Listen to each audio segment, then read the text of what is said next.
অঙ্কে বলা আছে ক অনুপাত খ সমান 4:5, খ অনুপাত গ সমান 2:3। ক এর নিকট 800 টাকা থাকলে গ এর টাকার পরিমাণ কত? এটা মাধ্যমিক বিদ্যালয় 2019 সালে আসছিল। অঙ্কটা একটা সহজ সমাধান হচ্ছে ক অনুপাত খ।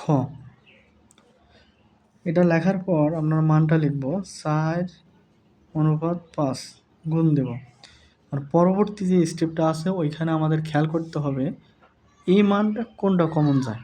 এখানে দেখেন খ অনুপাত গ, প্রথমটাতে কি আছে? এই যে খ আছে, মানে খ কমন যায়, এই যে খ।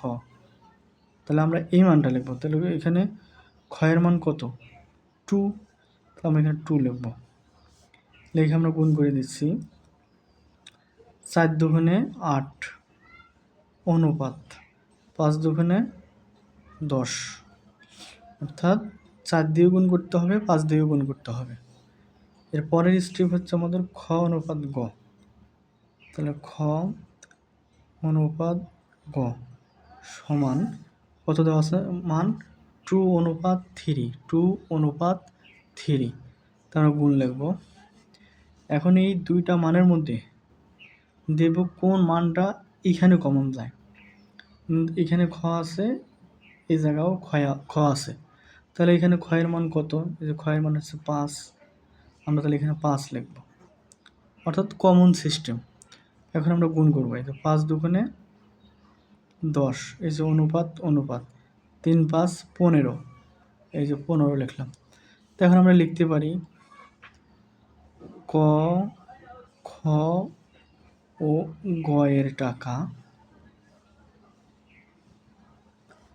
8x 10x আর 15x।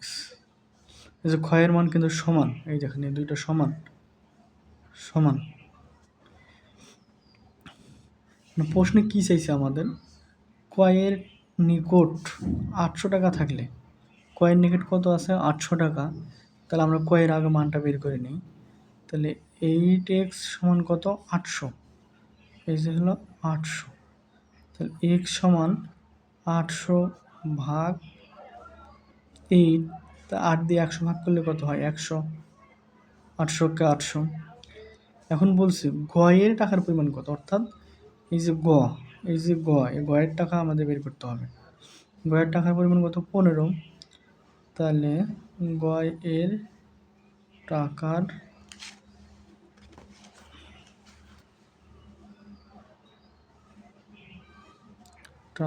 পরিমাণ 15x।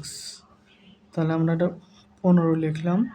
x সমান কত? এই যে x সমান 100, তাহলে সমান হলো 1500। এটাই উত্তর।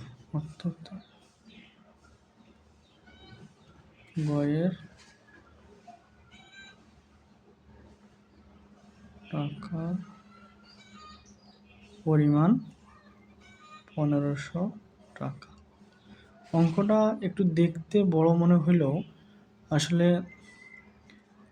বেসিক নিয়মটা বুঝতে পারলে খুব সহজে সমাধান করা যাবে। সবাই ভালো থাকবেন। আসসালামু আলাইকুম।